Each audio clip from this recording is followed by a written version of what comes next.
विष्णु अंक अंकितायाम शिलादि प्रतिमायाम विष्णु लोके एवं જેવી રીતે વ્યવહારમાં આપણે શાલિગ્રામ વગેરે પ્રતિમાઓ હોય છે એમાં વિષ્ણુનો આરોપ કરતા હોઈએ છીએ અને એની મદદથી વિષ્ણુ ભગવાનનું ધ્યાન ધરતા હોઈએ છીએ. બસ એવી રીતે ઓમની મદદથી આપણે પરમાત્માનું ધ્યાન કરી શકીએ. કલ્પાંતરમ આહ, તો આ જે ખમ છે એનો એક અર્થ આવો કર્યો કે ખમ એટલે પરમાત્માકાશમ. હવે એનો બીજો અર્થ અહીં કહેવામાં આવે છે. કલ્પાંતરમ 7મી પાદનો 1376 પાનો પર કહે છે ખ શબ્દ છે અર્થાંતરમ. તો ખ શબ્દનો એક અર્થ પરમાત્માકાશ કર્યો. હવે એનો બીજો અર્થ ભાષ્યકાર મહારાજ કહે છે. તો ભાષ્ય વાંચી આપણે 1376 પાના પર ભાષ્યની પહેલી લીટીમાં વાયુરંખમ વાયુઃ અસ્મિન વિદ્યતે ઇતિ વાયુરંખમ ખમાત્રમ ખમિત્યુચ્યતે ન પુરાણમ ખમ ઇતિ એવમ આહ સ્મ. તો વાયુરંખમ એટલે ખમ પહેલા પુરાણમ એવો અર્થ કયો કે ખમ એટલે પુરાણમ. હવે કહે છે કે ના ના, ખમ એટલે પુરાણમ નહીં, ખમ એટલે વાયુરમ. તો ખમનો અર્થ પુરાણમ, પુરાણનો અર્થ પરમાત્મા કર્યો એટલે પરમાત્મા એવો અર્થ ખમનો થઈ શકે. બીજો અર્થ કહે છે કે ના વાયુરમ ખમ, વાયુર એવો અર્થ ખમનો થઈ શકે. કોણ કૌરવ્યાણી પુત્ર કહે છે કે ના મને લાગે છે કે ખમનો અર્થ આપણે વાયુરમ ખમ એવો પણ કરી શકીશું. જે મધુમાંથી મધુરમ બને છે, કે ધીમાંથી ધીરમ બને છે, એમ વાયુમાંથી વાયુરમ શબ્દ બન્યો. તો ટીકાકાર કહે છે ભાષ્યમાં આગળ વાંચીએ કોસૌ કૌરવ્યાયણી પુત્ર. ભાષ્યકાર મહારાજે કહ્યું કે વાયુ અસ્મિન વિદ્યતે ઇતિ વાયુરંખમ. વાયુ જેમાં રહે છે એનું નામ વાયુરંખમ, એવું ભાષ્યકાર મહારાજે કહ્યું. તો આકાશમાંથી વાયુની ઉત્પત્તિ થઈ, વાયુમાંથી અગ્નિની ઉત્પત્તિ થઈ. એટલે એ રીતે જોવા જઈએ તો માટીમાંથી ઘોડો જન્મે તો ઘોડો માટીમાં રહેલો છે, બરાબર. એવી રીતે વાયુરંખમ, તો આકાશમાંથી વાયુની ઉત્પત્તિ થઈ તો વાયુ આકાશમાં રહેલું છે. એટલે વાયુ અસ્મિન વિદ્યતે ઇતિ વાયુરંખમ. વાયુ જેમાં રહ્યો છે એને વાયુરંખમ એવું આકાશ એવું કહેવામાં આવ્યું. અહીં વાયુનો અર્થ સમષ્ટિ વાયુ. સમષ્ટિ વાયુ એટલે કે હિરણ્ય ગર્ભ, એટલે વાયુર એટલે વાયુ હિરણ્ય ગર્ભ જેમાં રહે છે તે. એટલે વાયુના બે અર્થ કરે છે, હિરણ્ય ગર્ભ એવો અથવા હિરણ્ય ગર્ભ જેમાં રહે છે તે અવ્યાકૃત ઈશ્વર. એટલે સૌથી પહેલા બ્રહ્મ કે પરમાત્મા, એના પછી અવ્યાકૃત ઈશ્વર કે અવ્યાકૃત, પછી હિરણ્ય ગર્ભ, પછી વિરાટ વગેરે સર્જન. એ કર્મમાં કહેવામાં આવે. તો હિરણ્ય ગર્ભ એવો અર્થ વાયુનો સમષ્ટિ વાયુ. સમષ્ટિ વાયુ એટલે હિરણ્ય ગર્ભ, અથવા તો હિરણ્ય ગર્ભ જેમાં વાયુ રંગ કર્યું છે એટલે હિરણ્ય ગર્ભ જેમાં છે તે સમષ્ટિ વાયુ જેમાં છે તે, એટલે અવ્યાકૃત એવો અર્થ એનો કરવામાં આવ્યો છે. ખમાત્રમ ખમિત્યુચ્યતે. તો ખમ શબ્દથી અહીં માત્ર ખ એટલે કે આકાશ કહેવામાં આવ્યો છે. ન પુરાણમ ખમ, પુરાણમ એટલે કે પરમાત્મા એવો અર્થ કરવામાં આવ્યો નથી. ઇતિહાસ એવું કહે છે. કોણ કહે છે? કહ સૌ, કોણ આવું કહે છે? કૌરવ્યાયણી પુત્ર. તો કૌરવ્યાયણી પુત્ર એમ કહે છે કે અહીં ખમ છે એનો અર્થ પુરાણમ એટલે કે પરમાત્મા એવો નથી, પણ અવ્યક્ત ઈશ્વર એવો અથવા તો હિરણ્ય ગર્ભ એવો અર્થ એનો કરવામાં આવે છે. તો ટીકાકાર કહે છે કિમિતિ સૂત્ર અધિકરણમ અવ્યાકૃતમ આકાશમત્ર ગૃહ્યતે. તો સૂત્ર એટલે કે હિરણ્ય ગર્ભનું અધિકરણ એવું અવ્યાકૃત આકાશ. એવો અર્થ શા માટે કરો છો તમે? તો તત્ર આહ, તો ભાષ્યકાર કહે છે વાયુરેહી ખે મુખ્યઃ ખ શબ્દ વ્યવહારઃ. એટલા માટે કે ખ શબ્દનો વ્યવહાર મુખ્યત્વે તો વાયુરખમાં જ થતો હોય છે. એટલે આકાશનો શબ્દનો અર્થ મુખ્યત્વે તો આકાશ જ થતો હોય છે, પરમાત્મા તો પછી થાય છે. નીચે પહેલા 8મી પાદમાં થતી ટીકામાં વાયુર એટલે અવ્યાકૃત આકાશ છે. અવ્યાકૃત આકાશ માટે જ મુખ્યત્વે તો વાયુ શબ્દનો પ્રયોગ થતો હોય છે. તસ્માત हाँ भाष्यग्रह तस्मात् मुख्ये संप्रत्ययः युक्तः इति मन्यते। અને માટે મુખ્ય સંપ્રત્યય, મુખ્યમાં સંપ્રત્યય એટલે અર્થ એક થતો હોય ગૌણ અને એક થતો હોય મુખ્ય, તો પહેલા તો મુખ્ય અર્થ જ કરવો જોઈએ ને, એ ના થાય તો પછી ગૌણ અર્થ કરી શકાય। એટલે ગૌણ મુખ્યયોઃ મુખ્ય કાર્ય સંપ્રત્યય, ગૌણ અને મુખ્ય બેમાં શક્યતા હોય તો કાર્યનો પ્રત્યય પહેલા તો મુખ્યમાં જ જન્મતો હોય છે। એટલે પ્રતીતિ પહેલા આ ન્યાયથી મુખ્ય અર્થનો પ્રતીતિ થશે। અહીંયા એ કરવું યોગ્ય છે। એટલે તસ્માત જે ભાષ્યકારે કહ્યું તસ્માત એટલે શું? ગૌણ મુખ્યયોઃ મુખ્ય કાર્ય સંપ્રત્યય, ગૌણ અને મુખ્ય બંનેમાં લાગુ પડતું હોય તો પહેલી સમજ આપણે મુખ્ય અર્થની લેવી જોઈએ। તસ્માત એ ન્યાયથી ભાષ્યકાર મહારાજે કહ્યું કે મુખ્ય સંપ્રત્યય યુક્ત, મુખ્ય અર્થની સમજ આપણે મેળવીએ વાયુર શબ્દથી એ વધારે યોગ્ય છે। ટીકામાં કહે છે તદેવ ભૂતાકાશાત્મના વિપરિણતો ઇતિ ભાવઃ, તદેવ નવમી પાદનો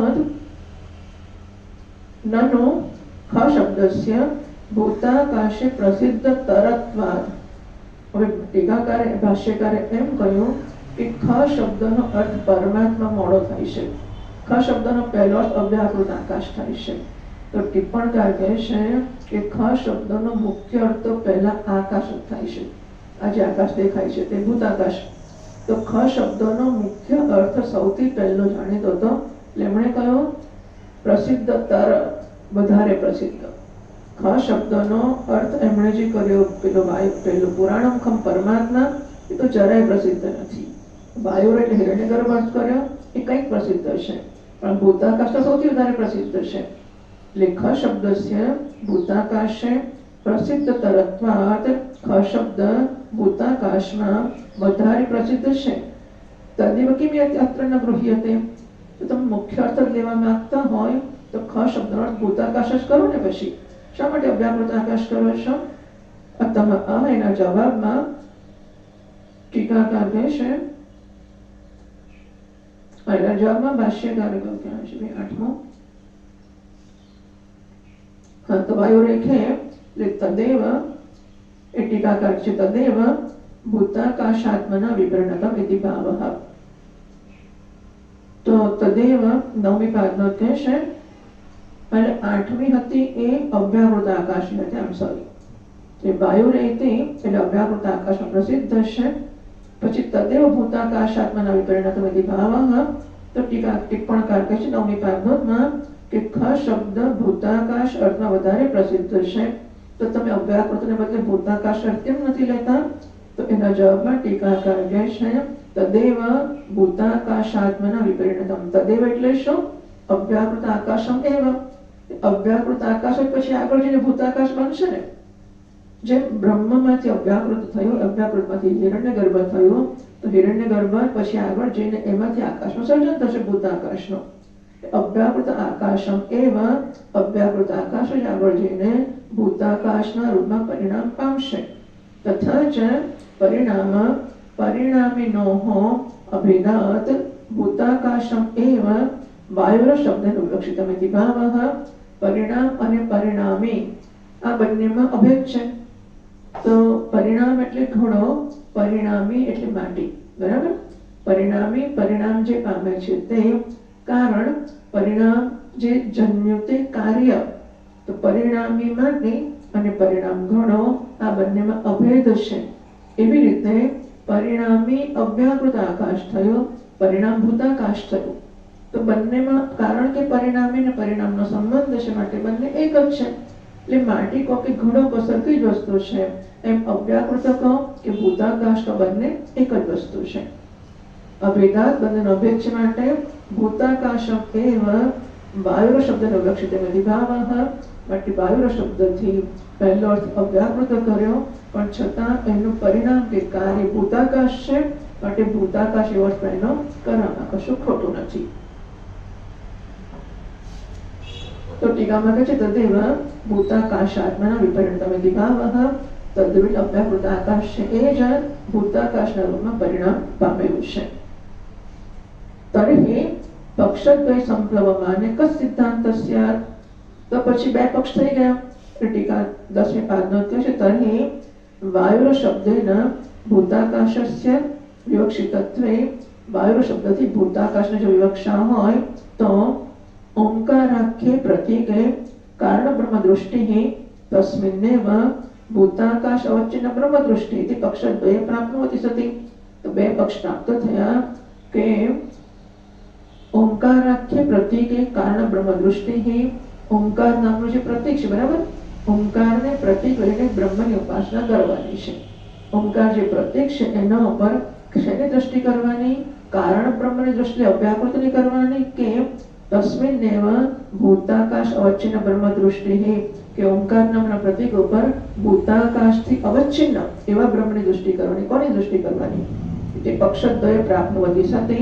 આ બે પક્ષ પ્રાપ્ત થયા કે ઓંકારને અમારે ભૂતાકાશ તરીકે જોઈને એની ઉપાસના કરવાની કે ઓંકારને અવ્યાકૃત તરીકે જોઈને એની ઉપાસના કરવાની. કસ સિદ્ધાંત તો સિદ્ધાંત કયો થશે? આશંક્ય અધિકારી ભેદમ આશ્રિત્ય, કે અધિકારી પ્રમાણે નક્કી થશે કે કોણ કઈ વસ્તુને લાયક છે, અને તો અધિકારીના ભેદથી આ ઉપાસના કરી શકાય. ભૂતાકાશની દૃષ્ટિ કરવી કે અવ્યાકૃત આકાશની દૃષ્ટિ કરવી. એ ભાષ્યકાર કહે છે તત્ર યદિ પુરાણમ ખમ બ્રહ્મ નિરુપાધિ સ્વરૂપમ યદિ વા વાયુરમ ખમ સોપાધિકમ બ્રહ્મ સર્વથાપી ઓંકારઃ પ્રતીકત્વેન એવ પ્રતિમાવત સાધનત્વમ પ્રતિપદ્યતે. તો અહીં તત્ર યદિ પુરાણ ખમ બ્રહ્મ નિરુપાધિ સ્વરૂપમ, એટલે બે વસ્તુ છે કે ખમ શબ્દનો અર્થ એકવાર પરમાત્માકાશ કર્યો, એકવાર વાયુ એટલે ભૂતાકાશ કે અવ્યાકૃત આકાશ કર્યો. અવ્યાકૃત આકાશ અને ભૂતાકાશ એક જ ગણ્યા, કારણ કે પરિણામીનો સંબંધ છે એમની વચ્ચે. તો હવે ખમનો અર્થ પુરાણ એટલે કે પરમાત્મા કરવો, કે ખમનો અર્થ આકાશ કરવો. તો કહે છે કે આ અધિકારી પ્રમાણે થઈ શકે.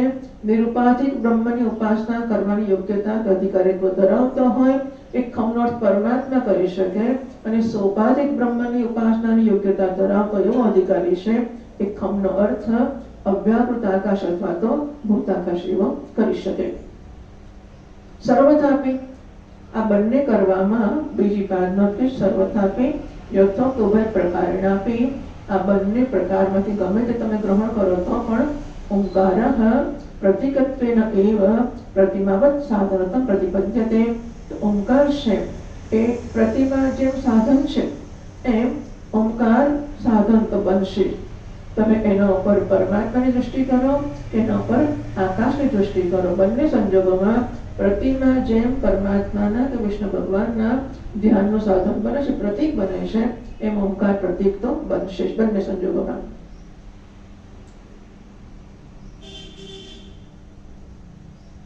ભાષ્યકાર આગળ કહે છે એતદ્ વૈ સત્યકામા પરંચા પરમ ચ બ્રહ્મ યદોંકારઃ ઇતિ શ્રુત્યંતરાત. કે સત્યકામા આ જે છે એ પરમ અને અપરમ બ્રહ્મ છે. યદોંકારઃ, આ જે ઓંકાર છે ને એ જ પરમ બ્રહ્મ પણ છે અને અપર બ્રહ્મ પણ છે. પરબ્રહ્મ એટલે નિરુપાધિક બ્રહ્મ, અપર બ્રહ્મ એટલે સોપાધિક બ્રહ્મ. તો આ કહેવામાં આવ્યું છે પ્રશ્નોપનિષદમાં કે ઓંકાર છે એ પર અને અપર, સોપાધિક અને નિરુપાધિક બંને બ્રહ્મનું ઉપાસના માટેનું સાધન બને છે. એટલે ઓંકાર બંને છે, પરબ્રહ્મ પણ છે, અપર બ્રહ્મ પણ છે, નિરુપાધિક બ્રહ્મ પણ છે, સોપાધિક બ્રહ્મ પણ છે. તો અધિકારીત્વ પ્રમાણે, યોગ્યતા પ્રમાણે પસંદ કરીને એમાંથી આપણે જે કરી શકીએ એ રીતે એના પર આરોપ કરવો અને સાધન તરીકે ઉપયોગીનો કરી શકાય. ટીકામાં કહે છે શ્રુત્યંતરસ્ય અન્યથા સિદ્ધિ સંભવાત, અન્યથા સિદ્ધિ 11મી પાદનો અન્યથા સિદ્ધિ સંભવાત ઇતિ ઓંકારસ્ય, પછી સ્પેસ મૂકી દેવી જોઈએ, ઓંકારસ્ય પ્રતીકત્વ અન્યભ્યુપગમેપી. તો ઓંકારસ્ય અલગ શબ્દ છે અને પ્રતીકત્વ જુદો શબ્દ છે. 11મી પાદમાં વાંચું છું હું 1376 પાના ઉપર 11મી પાદમાં ઓમકારસ્ય પછી અલગ શબ્દ પ્રતીકત્વ અનભ્યુપગમેપી ઓમકારને પ્રતીક તરીકે ન સ્વીકારીએ તો પણ તદભિધાનત્વેનાપી સાર્થક્ય સંભવાદિત્યર્થઃ ઓમકારને પ્રતીક ના ગણીએ અને ઓમકારને ખાલી નામ ગણીએ ને તો પણ સંભવ છે એની ઉપાસના કરવાનું. એ ટીકાકાર કહે છે કે શ્રુત્યંતરસ્ય અન્યથા સિદ્ધિ સંભવાત. અન્યથા સિદ્ધિ એટલે શું? ભાષ્યકાર મહારાજે નિરુપાધિક અને સોપાધિક બંને પ્રકારે ઉપાસના કરી શકાય એને માટે પ્રશ્નોપનિષદનો આ વાક્ય ઉદ્ધૃત કર્યું. પણ ટીકા ટિપ્પણકાર કહે છે કે આ તો જે પ્રશ્નોપનિષદનું વાક્ય છે એમાં તો એને પ્રતીક તરીકે પણ લઈ શકાય, નામ તરીકે પણ લઈ શકાય કેવી વાત છે. એનું શું? અન્યથા સિદ્ધિ એટલે બીજી રીતે પણ, એટલે પ્રતીક સિવાય નામ તરીકે પણ એને સ્વીકારવાનો આ શ્રુતિના આધારે થઈ શકે છે. ઓમકારસ્ય પ્રતીકત્વેપી વિપ્રતિપત્તિમાં આશંક્યાઃ. તો પછી ઓમકારને પ્રતીક તરીકે સ્વીકારવામાં પણ વિપ્રતિપત્તિ આવવાની શક્યતા ઊભી થઈ જશે. એટલે પહેલા શું થયું? ખમ શબ્દના અર્થની વિપ્રતિપત્તિની ચર્ચા કરી કે ખમ શબ્દમાં પુરાણ અર્થ કરવો કે ખમ શબ્દનો વાયુર અર્થ કરવો. પુરાણ એટલે પરમાત્મા આકાશ એટલે નિરુપાધિક અને વાયુર અર્થ કરો તો અવ્યાકૃત આકાશ અથવા ભૂતાકાશ એટલે કે સોપાધિક બ્રહ્મ એવો અર્થ થશે. બેમાંથી જે અર્થ કરીએ તેમાં બ્રહ્મની પ્રાપ્તિ માટે ઓમકાર પ્રતિકૃતિ સાધન બને છે. હવે કઈ પ્રશ્નોપનિષદને ધ્યાનમાં લઈને ઓમકાર પ્રતીક છે કે નામ છે એ વિપ્રતિપત્તિની વાત કરે છે. બરાબર? પહેલા કઈ વિપ્રતિપત્તિ એટલે એના વિશે સંશય છે કે એક કરતા વધારે સમજ છે. તો ઓમકારનો અર્થ ખમનો અર્થ કયો કરવો? તો પહેલા ખમ વિશે વિપ્રતિપત્તિની ચર્ચા કરી કે ખમનો અર્થ પુરાણ એટલે કે પરમાત્માકાશ કરવો કે ખમનો અર્થ વાયુ એટલે કે ભૂતાકાશ અથવા અવ્યાકૃત આકાશ કરો. બરાબર? એની ચર્ચા કરી. હવે ઓમકારની વિપ્રતિપત્તિની વાત કરે છે કે ઓમકારને પ્રતીક માનવું કે ઓમકારને નામ તરીકે લઈને ઉપાસના કરવી. બરાબર? એટલે હવે વિપ્રતિપત્તિ આશંક્ય, તો આ પ્રકારની સંભાવના કે એને પ્રતીક પણ ગણી શકાય અને નામ પણ ગણી શકાય એને લઈને હવે ચર્ચા કરે છે. ભાષ્યકાર મહારાજ કહે છે કેવલમ ખ શબ્દાર્થે વિપ્રતિપત્તિ કે ખ શબ્દના અર્થની જ વાત છે કે કાં તો એનો અર્થ પરમાત્મા એટલે કે નિરુપાધિક બ્રહ્મ થાય અથવા એનો અર્થ વાયુ એટલે કે આકાશ ભૂતાકાશ અથવા અવ્યાકૃત આકાશ એવો થાય. એના વિશે જ વાત છે. ઓમકારને તો પ્રતીક અને નામ બંને ગણવામાં કશી મુશ્કેલી નથી. ટીકામાં ઇતરત્ર વિપ્રતિપત્તિ દ્યોતક અભાવાદિતિ ભાવ ઇતરત્ર એટલે 12મી પાદમાં ઓમકારસ્ય પ્રતીકત્વે, તો ઓમકારને પ્રતીક માનવામાં કોઈ વિપ્રતિપત્તિ નથી. પ્રતીક માનો તો પણ સરસ છે અને નામ માનો તો પણ સરસ છે. હવે ટીકાકાર કહે છે આગળ પ્રતીક પક્ષમ ઉપાદ્ય અભિધાન પક્ષમ ઉપાદયતે. તો પ્રતીક પક્ષનો સ્વીકાર કર્યો અને હવે અભિધાન એટલે નામ એ પક્ષનું ચિંતન એની ઉપાદ્ય એટલે એની સિદ્ધિ ભાષ્યકાર મહારાજ કરે છે. ભાષ્યમાંથી આપણે વેદોયમ ઓમકારઃ વેદ વિજાનાતિ અનેન યત વેદિતવ્યમ અયમ ઓમકારઃ વેદઃ વેદઃ અયમ ઓમકારઃ. આ ઓમકાર છે એ વેદ છે. કેમ એવું કહો છો? વેદ વિજાનાતિ અનેન યદ વેદિતવ્યમ. આ વેદિતવ્ય શાસ્ત્રોનું વેદિતવ્ય એટલે જાણવા યોગ્ય પરમાત્મા છે અને જાણવા યોગ્ય જે પરમાત્મા છે એને આ ઓમકારની મદદથી જાણી શકાય છે. માટે ઓમકારને વેદ કહેવામાં આવે છે. ચોથી વાત બ્રહ્મ. તો શાસ્ત્રોનું વેદિતવ્ય શાસ્ત્રોમાં જાણવાનો વિષય જે બ્રહ્મ છે એ બ્રહ્મને ઓમકારની મદદથી જાણી શકાય છે.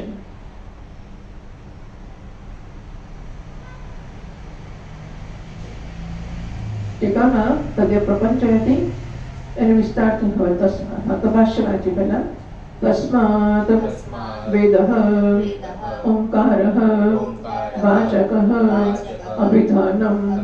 અને માટે વેદ ઓમકાર છે વેદ છે, વાચક છે અભિધાન એટલે કે નામ છે, બરાબર. ઓમકારની મદદથી શાસ્ત્રોનો જે વેદ્ય કે વેદિતવ્ય છે બ્રહ્મ એને જાણી શકાય છે, માટે ઓમકારને વેદ કહેવામાં આવે છે. અને માટે વેદનો અર્થ ઓમકાર થશે, એટલે કે ઓમકાર છે એ વાચક છે બ્રહ્મનો, ઓમકાર છે બ્રહ્મનું નામ છે, અભિધાન છે.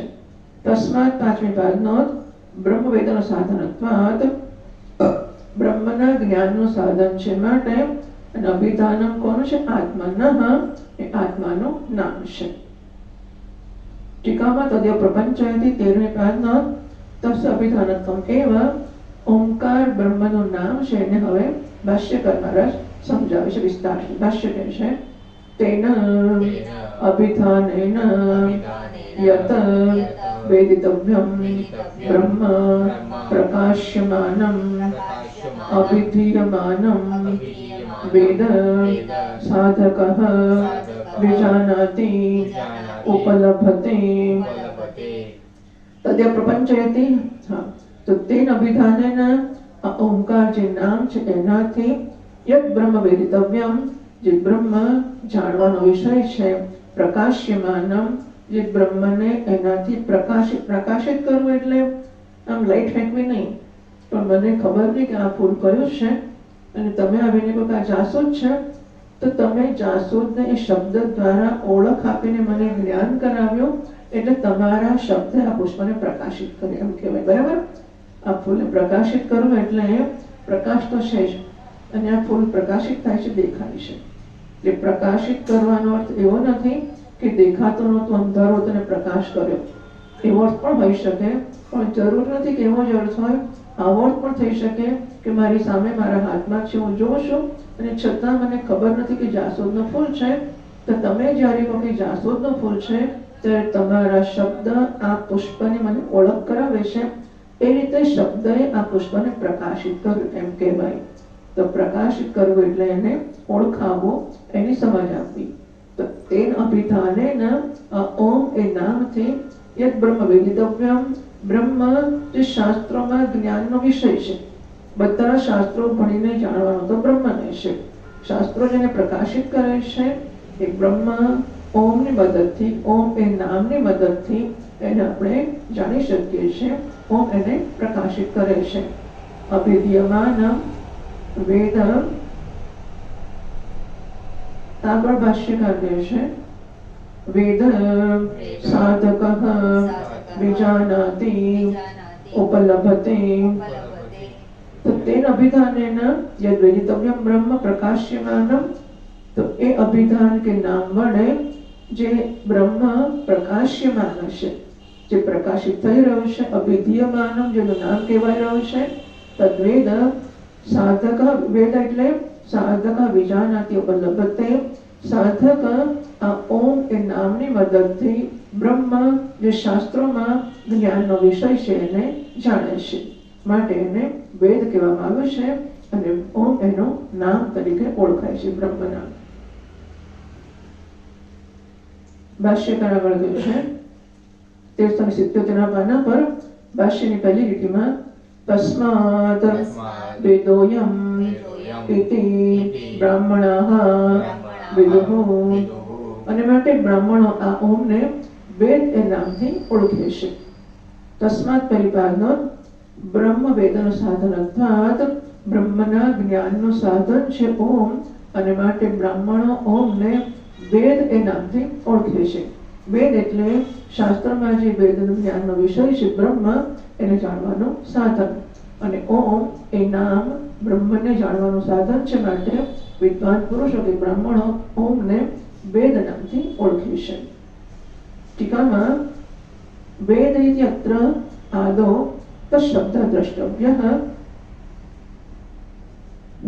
એ આગલા વાક્યમાં ગયું ભાષ્યના વેદ ઇત્યત્ર, તો ભાષ્યનું છેલ્લું વાક્ય 1376 પાના ઉપર, તેન અભિધાનેન યદ વેદિતવ્યમ બ્રહ્મ પ્રકાશ્યમાનમ અભિધીયમાનમ, પછી ત્યાં એક શબ્દ ઉમેરવો જોઈએ, બરાબર.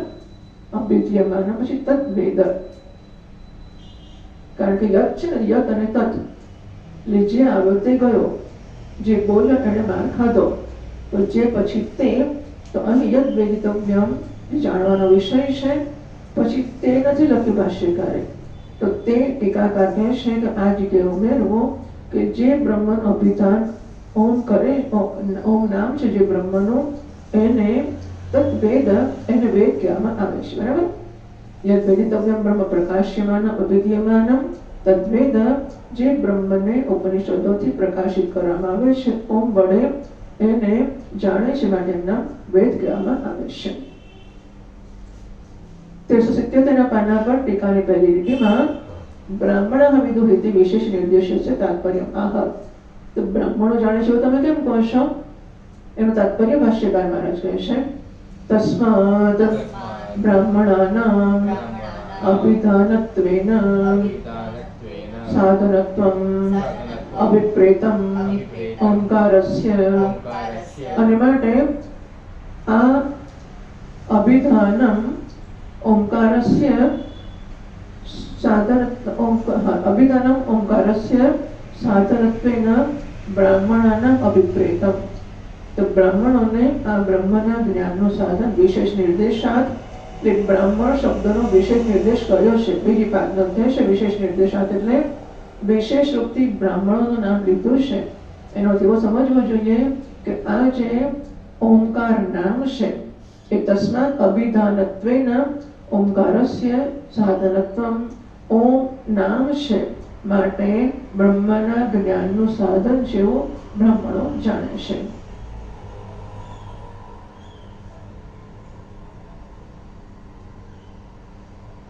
જે બ્રાહ્મણો સ્વીકારે છે, બ્રાહ્મણો પણ કહેવા લાગે છે કે ઓમ છે બ્રહ્મની પ્રાપ્તિનું સાધન છે, એનું નામ છે. પ્રતિક પક્ષ ટીકાકાર કહે છે પ્રતિક પક્ષેપી વેદોયમ ઇત્યાદિ ગ્રંથો નિર્વહતિત્યાહ.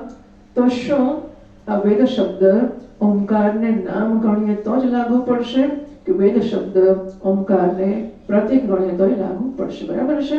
અહીં એમ ચર્ચા કરવામાં આવી કે ઓમકાર એ બ્રહ્મનું નામ છે માટે એને વેદ કહેવામાં આવ્યો છે. તો પ્રતિક હોય તો વેદ નહીં કહેવાય કે ના? એ પણ ચાલશે. એટલે ભાષ્યકાર કહે છે નિર્વહતિ 15મી પાદનો ઉપયુજ્યતે, પ્રતિક સ્વીકારીશું તો પણ વેદ શબ્દનો વાંધો નથી. એ ભાષ્યકાર કહે છે અથવા વેદોયમ ઇત્યાદિ અર્થવાદ. અથવા તો આ વેદ શબ્દ છે ને એને અર્થવાદ ગણી શકાય. ચોથી પાદનો સ્તુતિ, એ સ્તુતિ માટે છે. તો ટીકાકાર કહે છે વિધિ અભાવે કથમ અર્થવાદ સંભવતી આશંક પરિહરતી. એવો નિયમ છે કે સ્તુતિ ક્યારે આવે કે આપણે બાળકને કહીએ કે સ્કૂલમાં જે ભણવા જાય છે ને એનો તો પહેલો નંબર આવે છે, એ તો મોટો માણસ બને છે. તો હવે સ્કૂલમાં જે ભણે એનો પહેલો નંબર આવે એને સ્તુતિ કહેવાય. બરાબર. જે સ્કૂલમાં જઈને નિયમિત ભણે છે એનો પહેલો નંબર આવે છે અને મોટો માણસ બને છે, આ સ્તુતિ છે. પણ સ્તુતિની ક્યારે જરૂર પડે? માટે તો સ્કૂલમાં જા. બરાબર. વિધિ હોય તો વિધિની સાથે સ્તુતિ આવા નિયમ હોય. એટલે શાસ્ત્રમાં સ્તુતિ નિંદાના વાક્યો આમ તો ના હોય. શાસ્ત્રમાં સૂચનાના વિધિ નિષેધના જ વાક્યો હોય, આ કરો ને આ ના કરો. કારણ કે શાસ્ત્ર એમાં પ્રમાણ છે. એ એમનો મીમાંસકોનો મત છે કે શાસ્ત્ર કશું કરવા ના કરવા માટે જ પ્રમાણ છે. એમાં એક પણ વાક્ય એવું ના હોય કે જે વિધિ નિષેધ જોડે સીધું જોડાયેલું ના હોય. તો પછી અર્થવાદ વાક્યનો શું? સ્તુતિના વાક્યો છે તેનું શું કરવાનું? તો સ્તુતિનું વાક્ય આજુબાજુમાં વિધિ હોય જ અને વિધિને સમર્થન આપવાને માટે સ્તુતિ કે નિંદાનું વાક્ય હોય કે બ્રહ્મ એક અદ્વિતીય છે એવું દર્શન કરવું જોઈએ. પછી એની સ્તુતિ કરે કે જે દર્શન કરે છે મુક્ત થાય છે, નિંદા કરે નથી કરતો એ જન્મ મરણ પ્રાપ્ત કર્યા કરે છે. પણ જો વિધિ ના હોય તો સ્તુતિનો અર્થ શું છે? વિધિની આસપાસ સ્તુતિ હોઈ શકે કે નિંદા હોઈ શકે, એને અર્થવાદ કહેવાય. પણ આજુબાજુમાં વિધિ ક્યાં છે? જો વિધિ ના હોય તો વેદોએ અમને અર્થવાદ તમે કેવી રીતે કહેશો? બરાબર. વિધિ અભાવે કથમ અર્થવાદ સંભવતી. જો વિધિ ના હોય તો અર્થવાદની સંભાવના કેવી રીતે થાય? તે આશંક એવી શંકા કરીને પરિહરતી, એ શંકા કરીને એનો નિરાશ કરતા કહે છે ભાષ્યકાર કહે છે કથમ ઓમકારઃ બ્રહ્મણઃ પ્રતીકત્વેન વિહિતઃ તો કથમ સાથે કોશો તે અર્થવાદ છે બરાબર એટલે શંકાએ પડી કે વિધિ કહેશો અર્થવાદ કહેશો કેવી રીતે વિધિ ક્યાં છે તો ભાષ્યકાર મારે જેના જવાબમાં કહે છે કથમ એટલે ભાષ્યકારે કહ્યું અર્થવાદ અર્થવાદ છે સાથે અર્થવાદ છે તો ભાષ્યકાર વિધિ બતાવે છે ઓમકારઃ બ્રહ્મણઃ પ્રતીકત્વેન વિહિતઃ ઓમકારને બ્રહ્મનું પ્રતીક માનીને ઉપાસના કરો એવો વિધિ છે અહીં એ વિધિ સમજવો જોઈએ કે ઓમકારની એને બ્રહ્મનું પ્રતીક માનીને ઉપાસના કરવાનો વિધિ આપવામાં આવ્યો છે વિહિતઃ ભાષ્યકાર આગળ કહેશે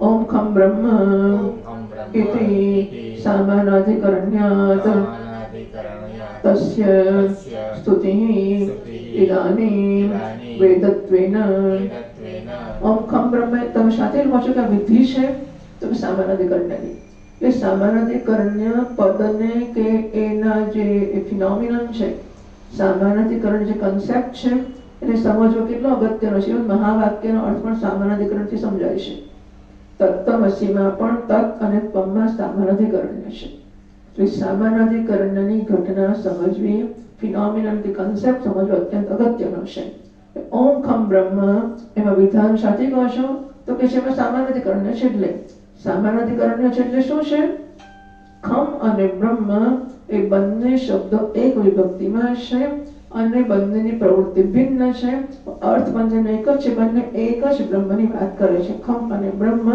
અને ઓમને પણ સામાનાધિકરણ્ય છે એ પણ એમની સાથે જ જોડાય છે એટલે ઓમ ખમ અને બ્રહ્મ ત્રણેયમાં સામાનાધિકરણ્ય છે પહેલા ખમ બ્રહ્મમાં સિદ્ધ કર્યો અને પછી કહ્યું કે ઓમ છે એ પણ એમનું નામ છે અથવા એમનું પ્રતીક છે એ રીતે એ પણ સામાનાધિકરણનો સંબંધ ધરાવે છે અને માટે અમે કહીએ છીએ કે ઓમ એવા પ્રતીકને લઈને ખમ બ્રહ્મની ઉપાસના કરવી જોઈએ એવું વિધિ છે તસ્ય સ્તુતિ ઇદાનીમ એટલે પહેલા જે સામાનાધિકરણથી કયું હતું ઓમ ખમ બ્રહ્મ એની જ હવે અહીં સ્તુતિ માટે કહે છે વેદત્વેન તો પહેલા ઓમ ખમ બ્રહ્મ કહી ગયા છે પછી કહે છે કે વેદ અયમ એ શા માટે કહો કે પ્રતીક છે એવું કહેવાની જરૂર છે પડી કે તું એને પ્રતીક સમજીને એનો ઉપાસના માટે ઉપયોગ કર બરાબર આ વિધિ કહેવા માટે ઓમ ખમ બ્રહ્મનો વેદોયમ તરીકે આગળ નિરૂપણ કરવામાં આવ્યું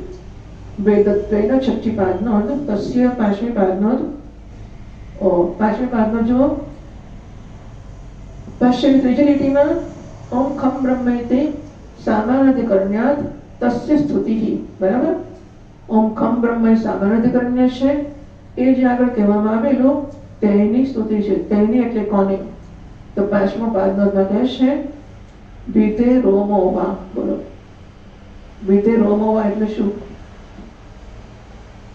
પડે તો વિધે રોમોવા એટલે શું વિધેહે ઓમઃ વા વિધેહે ઓમઃ ઓમ ની ષષ્ઠી થઈ વિધેહે વિધિ શબ્દની ષષ્ઠી થઈ વિધેહે ઓમઃ ઓમ ની ષષ્ઠી થઈ ઓમ હલંત શબ્દ છે એટલે ઓમ ની ષષ્ઠી કરી ઓમઃ એટલે વિધિનું અથવા ઓમનું પ્રતિકત્વેન ભાષ્યકારમાં તસ્ય સ્તુતિ એની સ્તુતિ એની કોની સ્તુતિ તો કે છે વિધિની સ્તુતિ અથવા ઓમની સ્તુતિ એટલે વેદ તરીકે કહેવામાં આવ્યો કે ઓમ વેદ છે એ વેદ શા માટે કયો તો કે છે કાં તો એ વિધિની સ્તુતિ કરે છે કે ઓમને પ્રતીક સમજીને ઉપાસના કરવી અથવા ઓમની સ્તુતિ કરે છે કે ઓમ છે એ વેદ છે સમજ પડે છે પડી સમજ એટલે શું જો શું કહે છે કે આ વેદ કહેવામાં આવ્યો ઓમ આપણા મંત્રમાં ઓમ ખમ બ્રહ્મ ખમ પુરાણમ વાયોરમ ખમ ઇતિહાસમાં કૌરવ્યાણ્ય પુત્ર પછી કે છે વેદોયમ બ્રાહ્મણા વિદુહો બ્રાહ્મણો એને વેદ તરીકે જાણે છે કોને ઓમને બ્રાહ્મણો ઓમને વેદ કહે છે કેમ વેદ કહે છે કારણ કે શાસ્ત્રોમાં જે જાણવાનું છે બ્રહ્મ એને ઓમની મદદથી જાણી શકાય છે માટે ઓમને વેદ શબ્દથી ઓળખવામાં આવે છે બરાબર હવે વેદ શબ્દ એને નામ તરીકે જ કહેશો તો નામ ઓમને ગણવું હોય બ્રહ્મનું તો ઓમને વેદ કહેવાશે, પણ પ્રત્યેક પક્ષ લઈશું તો શું થશે કે પ્રત્યેક પક્ષ લેશો ને તો પણ એને વેદ કહેવાશે. કેવી રીતે કહેવાશે તો કે પ્રત્યેક પક્ષને લેશો તો વેદ એવો શબ્દ જે વાપર્યો છે એ સ્તુતિ માટે વાપર્યો છે એવું થશે. સ્તુતિ માટે વાપર્યો. કોની સ્તુતિ માટે? વિધિ તો છે નહીં, વિધિ હોય તો સ્તુતિ હોય, વિધિ વગર સ્તુતિ ના હોઈ શકે. તો કહે છે કે વિધિ કઈ સમજવાની કે ઓમને પ્રતીક સમજીને તમે બ્રહ્મની ઉપાસના કરો, આ વિધિ સમજવાનો. અને એની સ્તુતિ માટે બધી ભાષ્યકાર એની સ્તુતિ માટે વેદ શબ્દ છે. એની એટલે કોની? બરાબર. આમ કહેવામાં આવ્યું કે ઓમને પ્રતીક સમજીને તમે બ્રહ્મની ઉપાસના કરો. આ વિધિને માટે અહીં અર્થવાદ આપવામાં આવ્યો છે કે ઓમ વેદ છે. આ વિધિને માટે અહીં અર્થવાદ કે સ્તુતિ છે કે ઓમને વેદ કહેવો જોઈએ, એ વેદ છે, જાણવાનું સાધન છે. તો અર્થવાદ શું છે? સ્તુતિ. કોની સ્તુતિ છે? એટલે કે છે વિધિની સ્તુતિ ગણી શકાય કે આ વિધિ ઓમને પ્રતીક સમજીને બ્રહ્મની ઉપાસના કરવી, એ વિધિની સ્તુતિ માટે છે વેદ શબ્દ, અથવા તો ઓમકારની સ્તુતિ માટે વેદ શબ્દ કહેવામાં આવે છે. બરાબર છે. આઈધર એ વિધિની સ્તુતિ માટે અથવા તો ઓમની સ્તુતિ માટે. વેદ શબ્દ વાપર્યો કે વેદ શબ્દથી સ્તુતિ કરી તો કાં તો ઓમની સ્તુતિ કરી તો પણ ઓમમાં આપણું આકર્ષણ જન્મશે, અને આ વિધિની સ્તુતિ કરે કે ઓમકારને પ્રતીક સમજીને બ્રહ્મની ઉપાસના કરવાથી બ્રહ્મને જાણી શકાય છે. એ વિધિની સ્તુતિ કરે તો પણ માણસ એ સ્તુતિમાં એ ઉપાસનામાં જોડાશે. વેદત્વેના શક્તિપાદનોત ક્રિયતે. તો ઓમકારની અથવા વિધિની સ્તુતિ એને વેદ કહીને કરવામાં આવી છે. ટીકાકાર કહે છે વેદત્વેન સ્તુતિ ઓમકારસ્ય સંગ્રહ વિવરણાભ્યામ દર્શયતિ.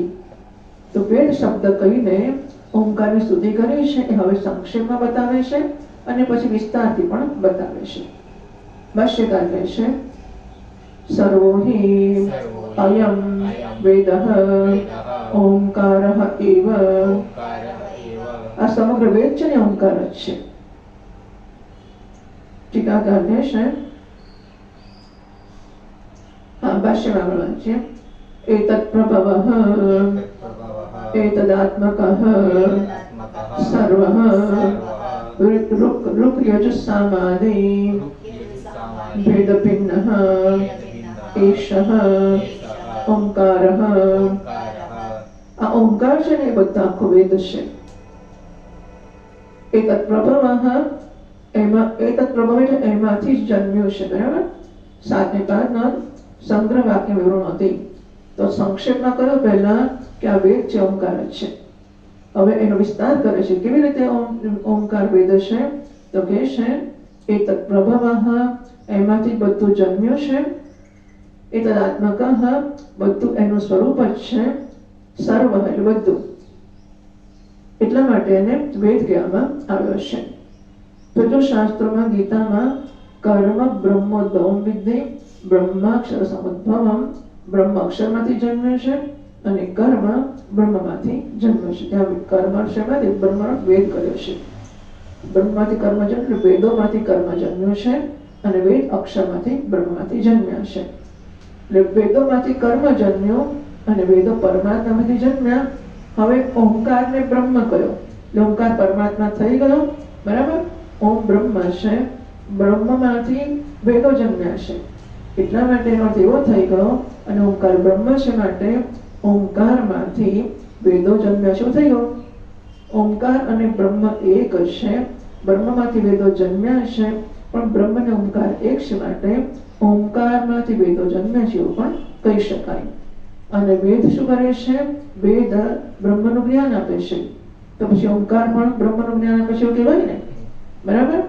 ઓમકાર અને બ્રહ્મ એક છે, બ્રહ્મમાંથી વેદો જન્મ્યા છે અને વેદો બ્રહ્મનું જ્ઞાન આપે છે, પણ ઓમકાર ને બ્રહ્મ એક છે માટે ઓમકારમાંથી વેદો જન્મ્યા છે અને વેદ ઓમકારનું જ્ઞાન આપે છે એવું પણ કહેવાય.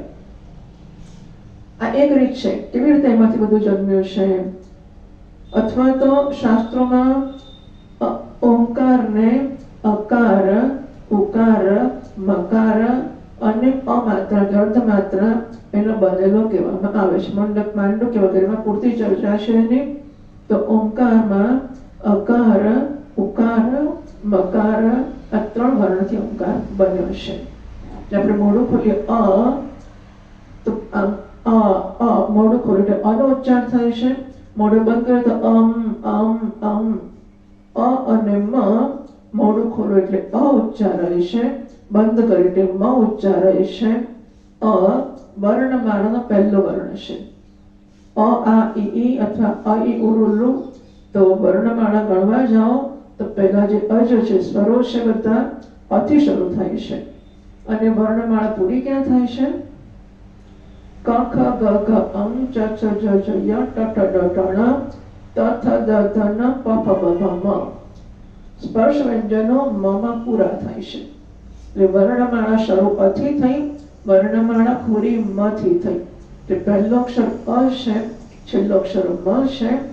અ, ઉ અને મ આ જે ઓમકારની 3 માત્રાઓ છે એમાં પહેલી માત્રા એ પહેલો વર્ણ છે, છેલ્લી માત્રા એ છેલ્લો વર્ણ છે, વચ્ચેનો જે ઉ રહ્યો ઉ માત્રા એ વચ્ચેના બધા અક્ષરોનું પ્રતિનિધિત્વ કરે છે. એટલે કે અ, ઉ ને મ 3 માત્રા સમગ્ર વર્ણમાળાનું પ્રતિનિધિત્વ કરે છે. ઓમ એટલે આખી વર્ણમાળા ક ખ ગ ઘ બધા જ સ્વરો વ્યંજનો આવી ગયા. હવે આ જે સ્વર અને વ્યંજન કે વર્ણો છે એ વર્ણોથી નામ બને છે. કમળ, રામ, કૃષ્ણ, લક્ષ્મણ, શિવ આ બધા વર્ણમાળાના વર્ણોથી બનેલા શબ્દો છે. અને એ શબ્દો શું છે? એ નામ બને છે. શિવ નામ છે, રામ નામ છે, કૃષ્ણ નામ છે, દેવી નામ છે. નામ શું કરે છે? નામ નામીનો સંબંધ ધરાવે છે. રામ નામની વ્યક્તિ સાથે સંબંધિત છે. નામ અને નામીમાં અભેદ હોય છે. રામ નામ અને રામ નામી બંને એક જ છે. નામ અને નામીનો અભેદ કહેવાય તો રામ નામ એટલે રામ વ્યક્તિ, કૃષ્ણ નામ એટલે કૃષ્ણ વ્યક્તિ, દેવી નામ એટલે દેવી વ્યક્તિ, શિવ નામ એટલે શિવ વ્યક્તિ. ઘડો નામ બોલીએ તો આ ઘડો વ્યક્તિ, ફૂલ નામ બોલીએ તો ફૂલ વ્યક્તિ. આમ નામ અને નામી વચ્ચે અભેદ હશે. તો હું નામ બોલું એટલે બધા નામી આવી ગયા. તો બધા વર્ણોમાંથી બધા નામ બન્યા છે. બધા નામ બધા નામીથી અભિન્ન છે. એટલે કે નામી એટલે આખું જગત આવી ગયું. એટલે નામ એટલે આખું જગત આવી ગયું, પણ નામ વર્ણોથી બન્યા છે માટે વર્ણ એટલે આખું જગત આવી ગયું. અને વર્ણનું પ્રતિનિધિત્વ અ, ઉ ને મ કરે છે. આમ અકાર, ઉકાર ને મકાર એટલે ઓમકાર આખા જગતનું પ્રતિનિધિત્વ કરે છે. બરાબર? આ પ્રકારે ઓમ સર્વ જગત છે. તો ભાષ્યકાર મહારાજે કહ્યું એતદ પ્રભવઃ એતદાત્મકઃ સર્વમ. આખું જગત છે એ ઓમમાંથી ઉત્પન્ન થયું છે. કેવી રીતે ઉત્પન્ન થયું છે? ઓમકાર અને બ્રહ્મ એક છે. બ્રહ્મમાંથી વેદો જન્મ્યા છે અને વેદોમાંથી જગત જન્મ્યું.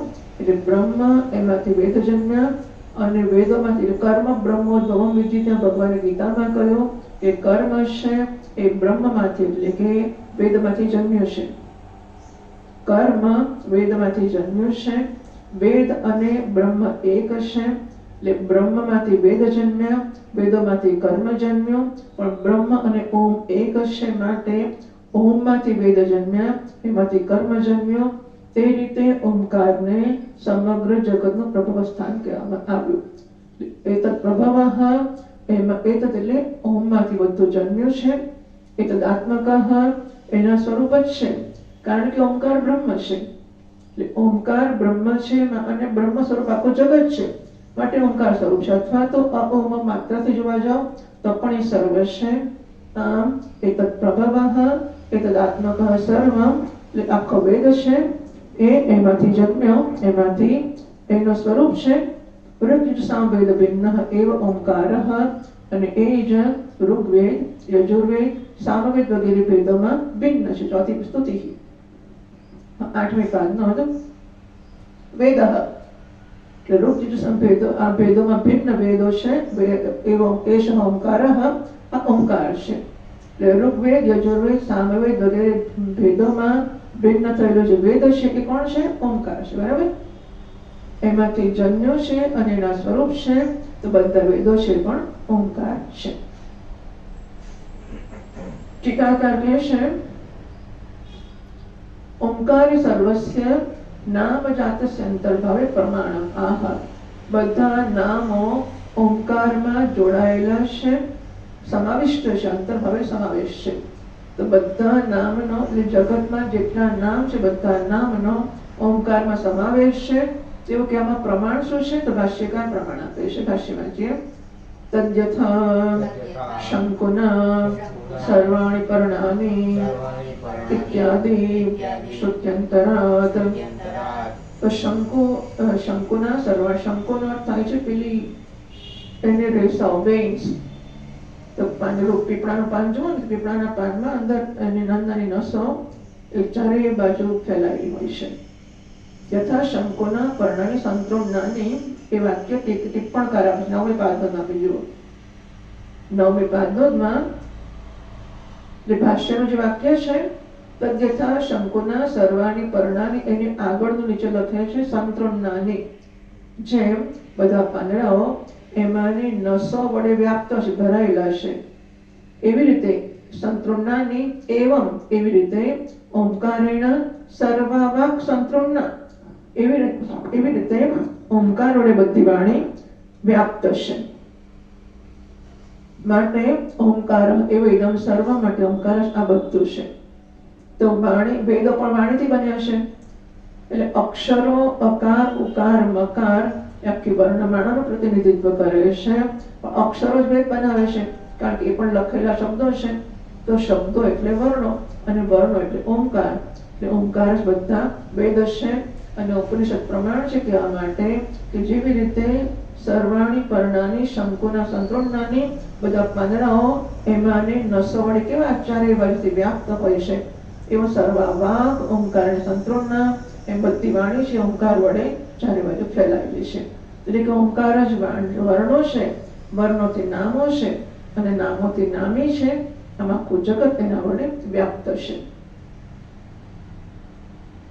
એટલે શ્રુત્યંતરાત આ છાંદોક્ય શ્રુતિ છે, એના માટે એને પ્રમાણ તરીકે ઉદ્ધૃત કરીને કહેશે કે માટે ઓમકાર છે એ સર્વ વાણી છે, સર્વ વેદ છે. વેદત્વેના ટીકાકાર કહે છે, હા, જો ટીકામાં તત્રૈવ હેત્વંતરમ અવતાર્ય વ્યાકરોતિ તત્ર 16મી પાદનો વેદત્વેના ઓમકારસ્તુ તો વેદ તરીકે ઓમકારની સ્તુતિ કરી. એને માટે એક હેતુ આપ્યો આપણે કે ઓમકાર એનો પ્રભાવ છે અને ઓમકાર રૂપી આખું જગત છે. બીજો હેતુ કહીને ભાષ્યકાર દ્વારા સમજાવે છે કે આ કરો તે ભાષ્ય કહે છે ઇતશ્ચ અયમ વેદઃ ઓમકારઃ યદ વેદિતવ્યમ તત્સર્વં વેદિતવ્યમ ઓમકારેણ એવ વેદ એનેન અતઃ અયમ ઓમકારઃ વેદઃ. અને વળી આ બીજા કારણથી પણ ઓમકારને વેદ કયો છે. કયું કારણ છે? યદ વેદિતવ્યમ, જે જાણવાનો વિષય છે, તત્સર્વમ એ બધું, ઓમકારેણ એવ વેદિતવ્યમ એ બધું ઓમકાર વડે જ જાણવાનું છે. વેદ એનેન અતઃ, આ ઓમકાર વડે જાણે છે માટે આ ઓમકારો વેદ, માટે ઓમકારને વેદ કહેવામાં આવ્યો છે. ટીકામાં વેદિતવ્યમ, શું વેદિતવ્ય છે? પરમ અપરમ બ્રહ્મ, પરમ બ્રહ્મ કે અપરમ બ્રહ્મ, સોપાધિક કે નિરુપાધિક, જે જાણવું હોય તે એ આના વડે જ જણાય છે. એ ક્યાંથી લઈ આવ્યા? બે બ્રહ્મણી વેદિતવ્ય શ્રુત્યંતરાત. તો બે બ્રહ્મ જાણવાના છે. એટલે જાણવાનો વિષય શાસ્ત્રોમાં બે બ્રહ્મ છે, સોપાધિક અને નિરુપાધિક. આવું શ્રુતિમાં કહ્યું છે માટે અમે કહીએ છીએ કે જે વેદિતવ્ય છે શાસ્ત્રોમાં સગુણ અને નિર્ગુણ બ્રહ્મ કે સોપાધિક અને નિરુપાધિક બ્રહ્મ એ બંને ઓમ વડે જણાય છે. તદ્વેદર સાધનત્વે કથમ ઓમકારસ્ય વેદિતત્વમ ઇતિ આશંક્યાઃ.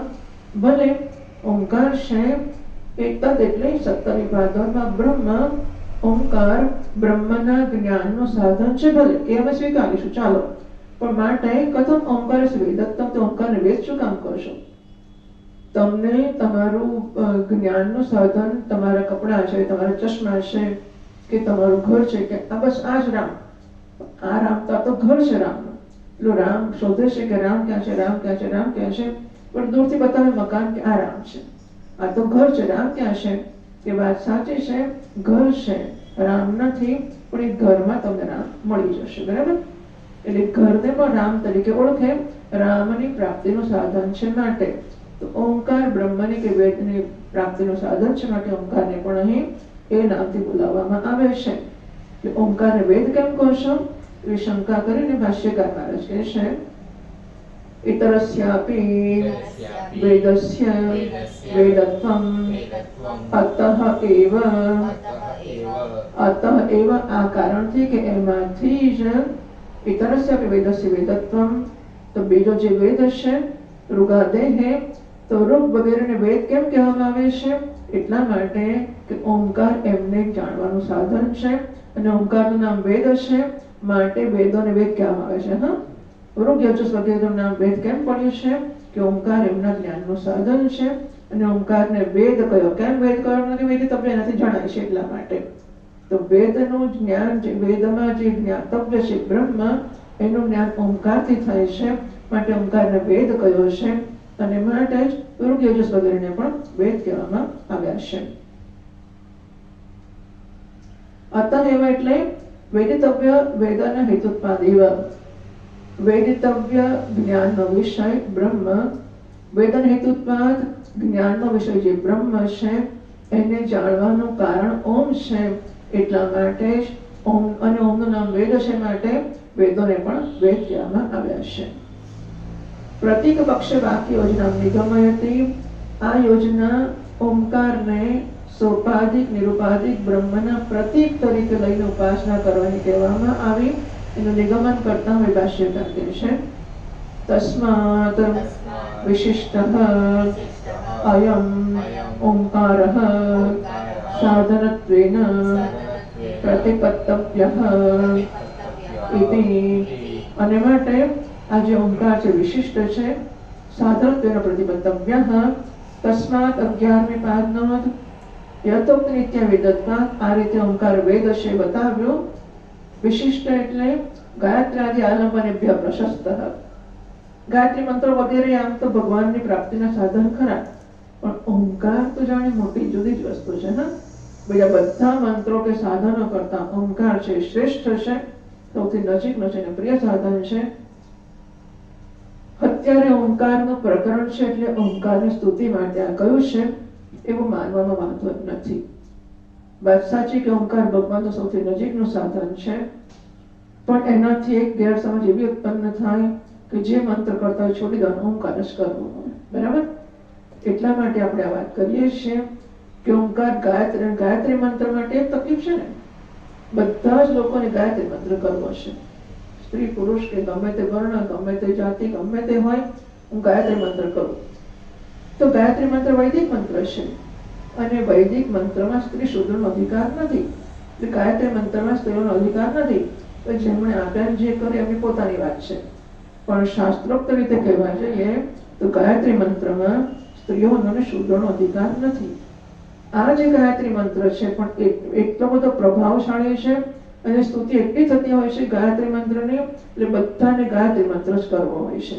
એટલે પોતે બીજો મંત્ર હોય તો છોડી દે, એમ થાય કે હું ગાયત્રી નથી કરતો, ગાયત્રી કરવાનું મન થાય છે.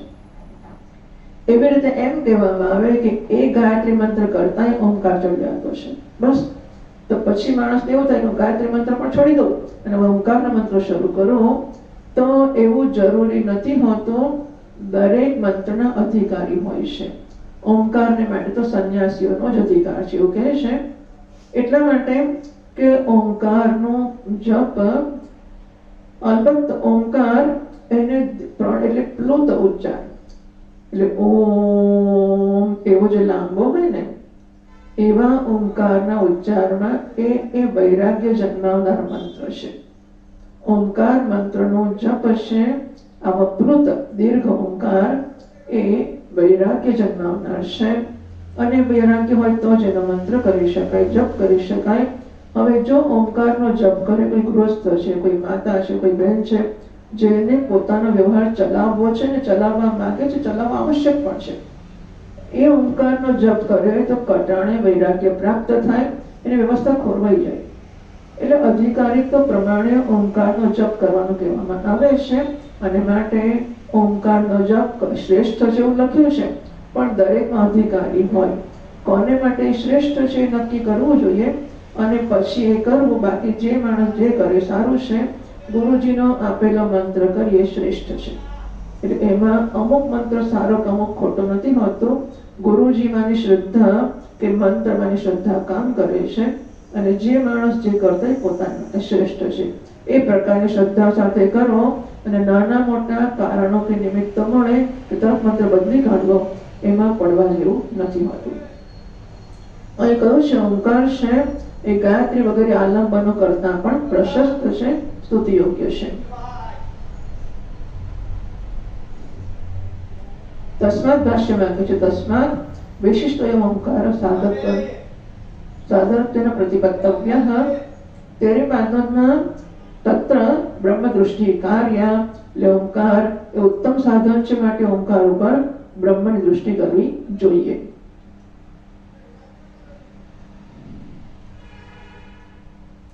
હવે ભાષ્ય ટીકાકાર કહે છે આ પ્રતિક પક્ષની વાત થઈ, બરાબર.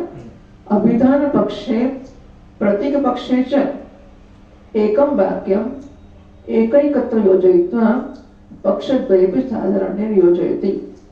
તેમણે પહેલા નામ અભિધાન પક્ષની વાત કરી કે ઓમ છે બ્રહ્મનું નામ છે, પછી પ્રતીકની વાત કરી કે ઓમકાર પ્રતીક છે બ્રહ્મનું. આમ અલગ અલગ બંનેની વાત કરી. એના પછી એકત્ર યોજયિત્વા બંનેને ભેગા ગણો તો વાંધો નથી. એ કરીને પક્ષદ્વયે આ બંને પક્ષમાં સાધારણ્ય યોજયતિ બે પક્ષ ઓમકાર પ્રતીક છે કે ઓમકાર નામ છે, તો બંને પક્ષમાં કોમન એવું શું છે તે બે પક્ષ સમજી શકાય. તો ભાષ્યકાર કહે છે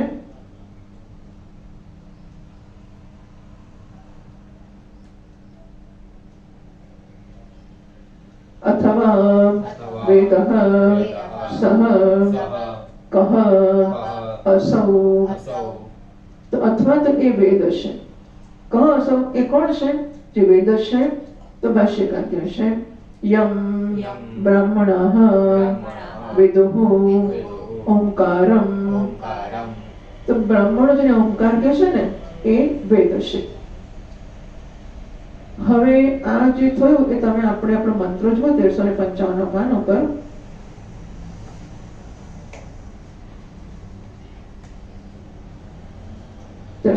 પાના પર વેદોયમ, બરાબર. 1356 પાન પર વેદોયમ, ત્યાં અવગ્રહ ચિહ્ન છે, ડ જેવું ચિહ્ન અવગ્રહ કહેવાય.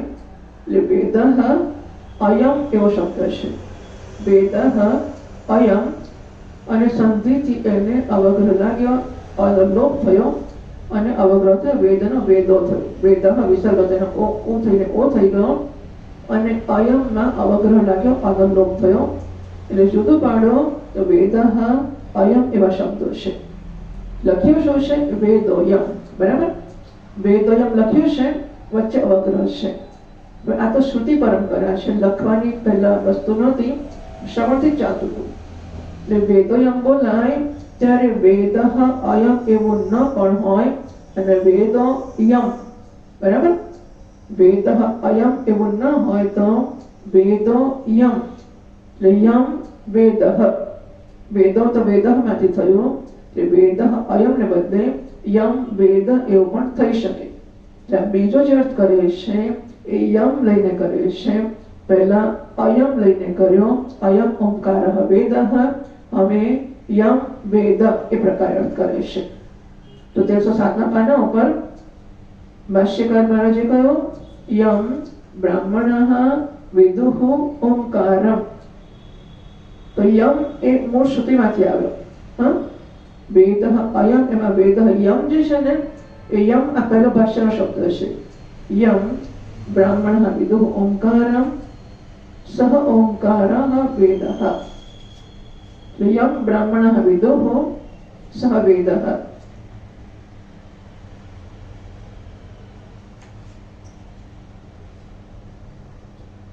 हाँ એટલે જો 1356 પાના પર વેદઃ યમ બ્રાહ્મણઃ વિદુઃ સાથે જ છે ને યમ બ્રાહ્મણઃ વિદુઃ બ્રાહ્મણોએ જેને જાણ્યો વેદઃ એ વેદ છે બરાબર વેદઃ યમ બ્રાહ્મણઃ વિદુઃ જેને બ્રાહ્મણો જાણે છે એ વેદ છે યમ એટલે જેને અયમ નહીં યમ જેને દ્વિતીય વિભક્તિ અયમ વેદઃ ત્યાં અયમ પ્રથમા છે આ વેદ છે એવો અર્થ થયો હવે કહે છે કે યમ બ્રાહ્મણઃ વિદુઃ સહ વેદઃ બ્રાહ્મણો જેને જાણે છે ઓમકાર તરીકે એ વેદ છે સહ ઓમકારઃ વેદઃ એ ઓમકાર વેદ છે એ પ્રકારનો અર્થ વેદો યમ એમ લઈને કરવામાં આવ્યો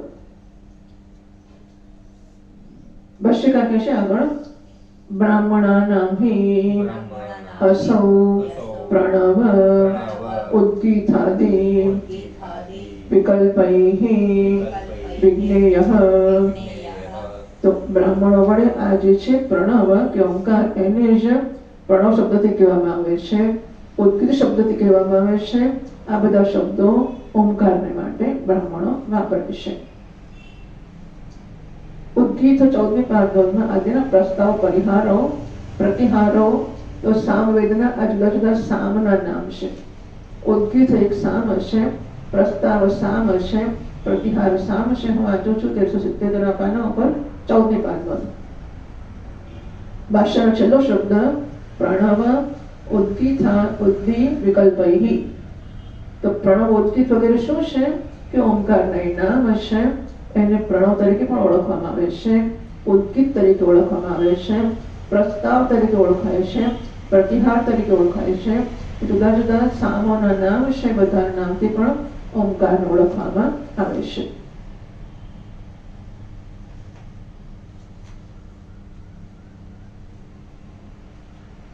ટીકામાં 1377 પાના પર છેલ્લી લીટીમાં તસ્ય પૂર્વોક્ત નિત્ય વેદત્વ લાભમ દર્શયતિ હવે આ અર્થ કરીને વેદ કેવો હોય કે બ્રાહ્મણો જેને જાણે છે તે વેદ છે એવો અર્થ કરવો હોય તેવો અર્થ કરવાનો લાભ શું થશે તો ભાષ્યકાર દર્શાવે છે 1378 પાના ઉપર તસ્મિન હિ પ્રયુજ્યમાને સાધનત્વેન સર્વઃ વેદઃ પ્રયુક્તો ભવતિ ઇતિ આવો અર્થ કરીશું કે યમ બ્રાહ્મણઃ વિદુઃ સ વેદઃ બ્રાહ્મણો જેને જાણે છે વેદ છે તો એનો અર્થ એવો થશે कि तस्मिन् प्रयुज्यमाने ए ओंकारने ज्यारे साधनत्वेन साधन तरीके जोड़वामां आवशे त्यारे सर्वः वेदः प्रयुक्तो भवति ते समग्र वेद छे पण साधन तरीके जोड़ाई जशे कि ब्राह्मणो जेने जाणे छे वेद छे एवो अर्थ करीशुं अने ओंकारने जो ब्रह्मना ज्ञानमा जोड़ीशुं साधन तरीके समग्र वेद पण एनुं साधन बनी जशे ओंकारस्य ब्रह्मोपास्य साधनानां इत्थं सिद्धं इति उपसंहर्तम् इति शब्दः तो ओंकार છે એ બ્રહ્મની ઉપાસનાનું સાધન છે એ આ રીતે બતાવવામાં સિદ્ધ થયો આમ કરીને ઉપસંહાર કરતા इति शब्द કહેવામાં આવ્યો આમ એનો ઉપસંહાર થયો કે પહેલું બ્રાહ્મણ પૂરું થયું એમાં હવે આપણે થોડુંક જોવાનું બાકી છે કાલે જોઈશું અને પેલું એક ક્રોડપત્ર બાકી છે 1364 પાના ઉપર એ પણ જોઈ લઈશું કાલે બરાબર 1364 પાના પરનો ક્રોડપત્ર બાકી છે તો 64 ક્રોડપત્ર કાલે જોઈશું અને અને બે વાર્તિક પણ જોવાના છે પણ કાલે આપણે જોઈશું તો ओम पूर्णमदः पूर्णमिदं पूर्णात् पूर्णमुदच्यते पूर्णस्य पूर्णमादाय पूर्णमेवावशिष्यते ओम शांति शांति शांति शंकरं शंकराचार्यं केशवं बादरायणं सूत्रभाष्यकृतौ वन्दे भगवन्तौ पुनः पुनः ईश्वरो गुरुरात्मेति मूर्तिभेदविभागिने व्योमवद्व्याप्तदेहाय दक्षिणामूर्तये नमः। ओम शांति शांति शांति। हरिः ओम। श्री गुरुभ्यो नमः। हरि ओम।